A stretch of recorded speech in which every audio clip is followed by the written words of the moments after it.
Hey guys, it's Mike Taylor, aka BattleshipCobra. Today we're going to cover bill of material imports through the DTW. I've had a lot of questions about the DTW, and frankly, it's not a customer-centric friendly tool. It really is. Data Transfer Workbench is like a black magic kind of thing where you kind of just have to know it and there's some rules you follow, but it's not like it's super simple. So I'm going to try and make it as simple as possible, and we will just go from there. I'll provide the examples of what I'm doing, and even for myself, I have to take like a template I've already used, and generally I just break it down to do one or two examples, and I just keep testing until I get the data right, until the data is going to the right place, and then I prepare my bulk sheets. Obviously I have a lot of examples of working stuff, so it's easy, but even between versions, you're still going to have some sort of variability. So I never really memorize one way of doing it. I usually just use an existing sheet. I don't use it every single day, so it's something I'm very familiar with and I can get work done in it. But, to be honest, I avoid it if it's at all possible. If there's another option using like B1UP's Master Data Manager, I will use that instead. It's just way easier. And occasionally with a UDF, I just use an update query. But a lot of times you can't avoid it because you have to go from a spreadsheet. So people provide information from a spreadsheet. Anyways, let's get going. So today we're going to import an adult bicycle and a child's bicycle with a BOM. It was just a quick example. I'm already on this item here and I can go and look at the bill of materials here. So it's pretty straightforward. Frame, a note, wheel, and a seat. So I'm just going to remove this. It's what we're going to be importing anyways. And then C-bike, I just did a child bike as well, right click, bill of materials. So I'm basically just gonna import these exactly how you see them. So where I would normally start is, well, for me, I already have examples of what I would import, but for you, once you've installed your DTW, you can go, wherever the DTW is installed, you're gonna have these templates. The samples, I don't really know about them, but anyways, you could use my samples. We're gonna go production, bill of materials. This will give you kind of the every column approach to this. Like it's gonna give you too much information. My example will have less, but at least let's look into the lines here just for sake of an example here. So this will give you, you need these two rows. You don't need every column, but you need some of the columns. You'll need the columns that I'm going to describe. If you are familiar with the database side of things, the second row is the database name, database column that you're working with. And then the top one is actually the SDK like property. So you're like, well, why don't these match? I mean, the answer from my standpoint is like, I don't know why they don't match, but there's nothing I can really do about it. I mean, you just look at this and you can see that there's a difference. The other thing to take away from this is if you hold your mouse over here, or you look at the comments, you can see like item type. Actually, item type doesn't even have it. You could see what type of data is going to be expected here. And also with some of them, you'll have little instructions and it's kind of few and far between, but sometimes it'll give you a hint. So for the line num is a very confusing part of Data Transfer Workbench, but it's something you have to deal with. So for this one, it should be an integer which begins with 0. So it's 0 base. It's both for updating and importing. So I'll show you why, but so you can see there's some notes in here, particularly about different lengths of things, so you can kind of see what's going on. If you have the SDK reference, you can see what's expected. Again, it's kind of black magic. For now, I'm going to just keep it kind of simple. So here's my example. So bike, C-bike, you always have, generally you're going to have more than one spreadsheet, more than one file that results from what you're preparing. So this is the centralized list of what you're going to import, and then you'll need a second one with the rows. So you're basically saying we're making a BOM called bike. It's a production. So you can look here and I can go edit the comment, move this around a little bit. So you can see valid values, not a tree, not a tree, I don't know. Assembly, sales, production, and they have their respective requirements. So a sales BOM can't use an item that's an inventory item. So generally we're going to use like production. So I'm using production tree. Just as a note, you have to make all of your parent items and all your child items before you do this. So this will not make any items. Again, they have to have their requirements for what they would normally need, depending on what so you can't like make a bunch of stuff that doesn't match what's in SAP. So you're going to get the same errors if you do try to do that. So make your items first. I believe I have another video on importing item master data. Go check that. So yeah, bike, production tree, the resulting quantity is going to be 1. So you have to choose how many out of like a production run it's going to produce. So this is just 1 for 1. You can produce more. So OITT and ITT1, those are just the tables. So I just tend to use database like vernacular for that. So here is your details of how you need to do the rows. I think my head will kind of cover some of this, so I'll try to move this around here. So we have basically bike, and then we have C bike. So you can see these relate to the parent card. So we have 1 indicating it's going to make a production BOM with a 1 result. And then each of the rows is here starting with a 0 base, just like the note indicates. 0, 1, 2, 3. So it has 4 rows. Why they need to start at 0, it's kind of a developer thing. I don't really know. It's not really meant to be like consumer made. It's kind of a hybrid developer tool. Tree code. So you just keep all these kind of columns how they are. Yeah, you do need the second row, but as you can see, I have a lot less columns. So the second code is the item codes of the child items that are already created. So I have a frame, quantity 1, wheels, quantity 2, seat, quantity 1. The issue method is backflush. I'm not going to dig much into the manual versus backflush differentiation, but basically the short answer is if it's serialized or batch managed, it has to be manually issued because you have to select the serial number or the batch for that particular production run. In this case, the backflush just, as soon as you complete one of them, it's going to back consume 1 frame, 2 seat, 2 wheels, and 1 seat. The parent number is the bike, and then I added just to mix things up. I added a text row just to throw this to mix this up a little bit. Some people like to throw instructions in here, so you can add resources in here too. I don't think it explains it there, but you can just search for like importing BOMs with resources, and then it's like PIT resource. I didn't do that in this particular one. Just keep it simple. And then you have a line text. So the line text is what's going to be that full row text. So I just put a reminder to the person doing the production run to remember there are 2 wheels, just an example. And then something that's pretty common with the DTW, you can almost like whatever the object that you're working with is, you can always put UDFs here. So the UDFs, you just literally list the UDF like exactly how you created it and make sure your data is the same.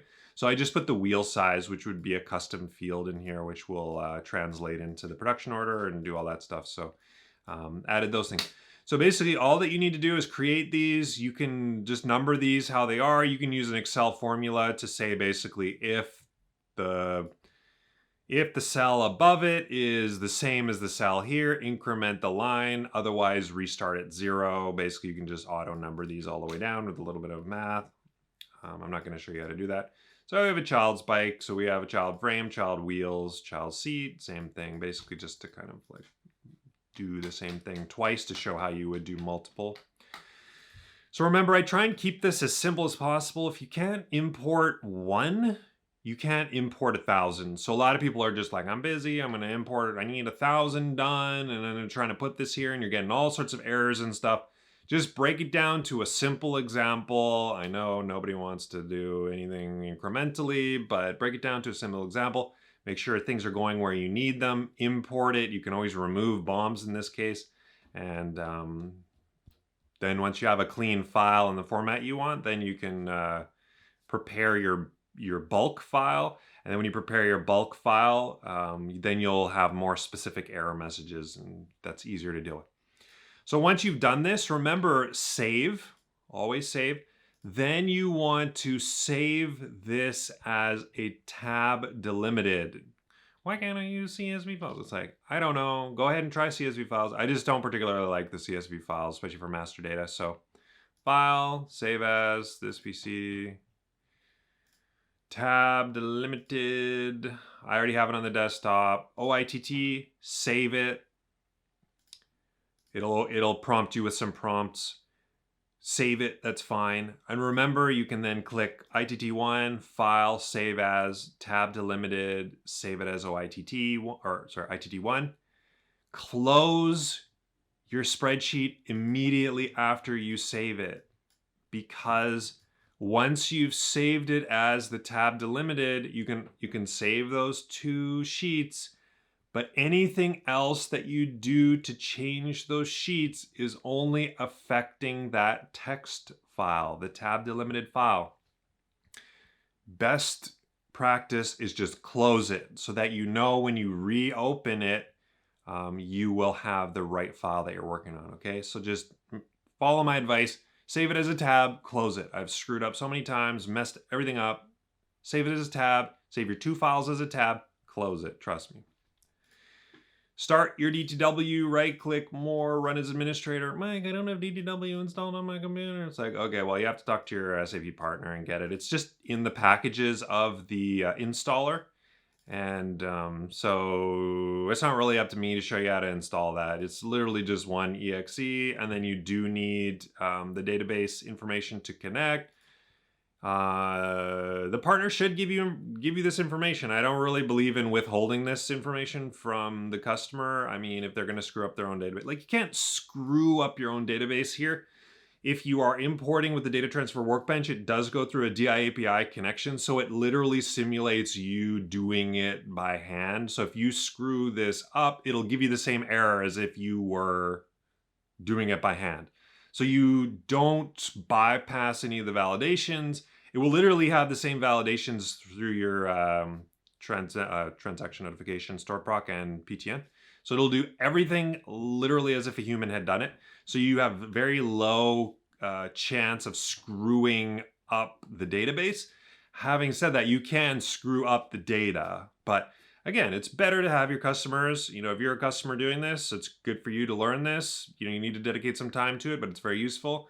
If you're a consultant, just let your customers learn this. If they can stand to learn it, then they should be able to do it, and it's better off if they can do it by themselves anyway. So kudos to customers doing that. Darcy. Okay, so let's log in here. Blibbity blab. So you go to import. It's weird, but the bill of materials is a transactional type. I did go through both because I'm like, well, it should be a master data type really, right? But it is a transactional type. So I'm just going to add next, production, bill of materials. I'm just going to do the trees and the lines. I don't have any stages in this. DTW BOM import, OITT. I know this is the header. And then the lines, ITT1. So just trust me, just do the lines to the lines and do the header to the header, OITT. You can call it whatever you want. So you can see here that the target fields and the source fields have lined up. If you do not have the target fields lined up, you've screwed something up and you need to go back to your either my template or the main template and make sure you have the right SDK property reference, whatever it's called for the object, not the database column. So this is good. If you're going to click here and you're going to move all this and change this, I really just recommend restarting. If it doesn't link itself automatically, I've had very little success manually linking these. I've had weird errors and I just don't do it. I just say, if this didn't link, I screwed up and maybe I named a column wrong. Close it, just close it, go back, open up your Excel spreadsheet, fix the columns, re-save your Excel file, re-save your tab file, and then try to import it. There's no need for you, there's no reason to manually do this, because every time you would have to do it and then your example will be pointless, okay? Trust me. You can look at the source data and the target data. It's not really useful. Next. So cancel import on one error. So if you have like a few, you could say, give me 10 errors. See what runs through. You can ignore all errors, but if you have 1,000 in here, then you're gonna wait for 1,000. So usually best practice is ignore up to 10 errors. It's up to you. I would usually run a simulation, especially if I'm doing testing, just it's quicker.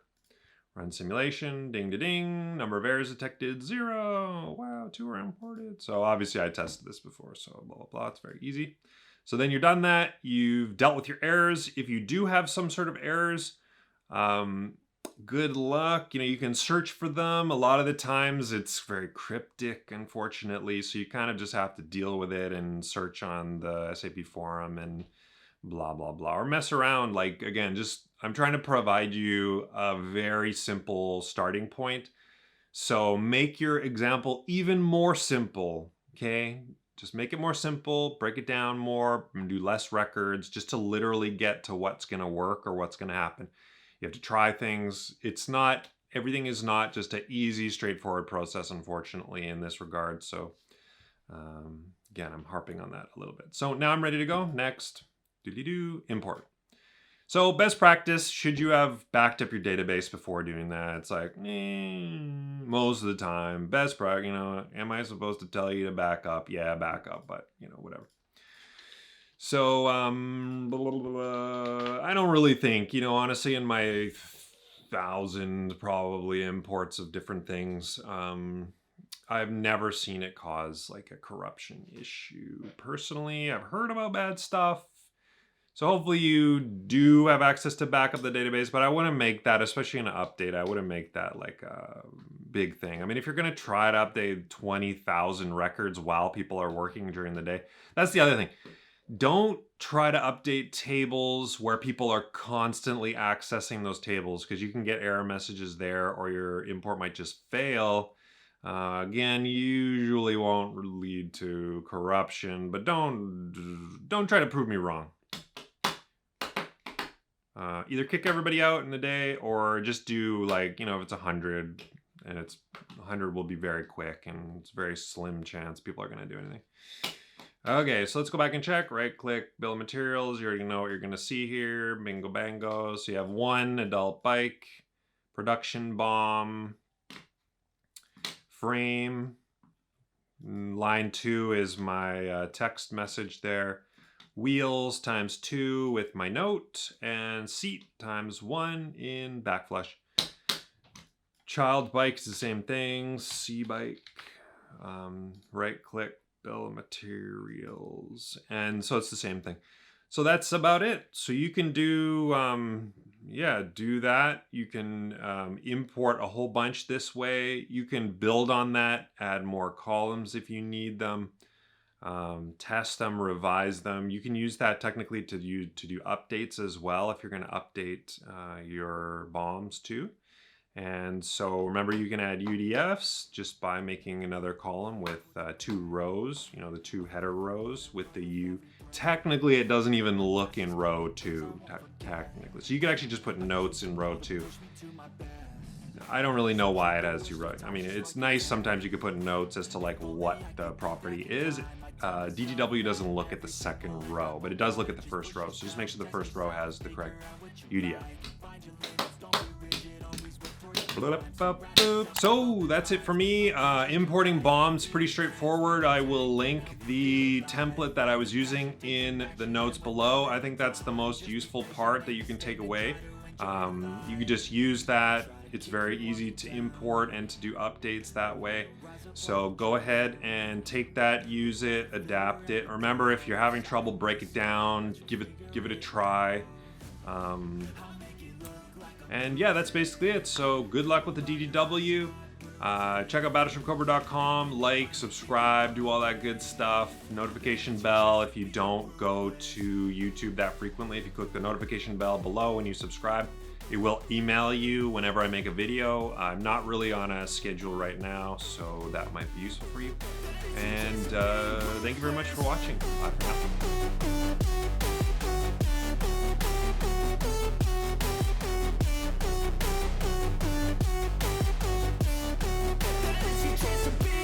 They don't wanna see me make it, they don't wanna see me care. Anytime I make some progress, I can see that they compare. I think everyone's against me, maybe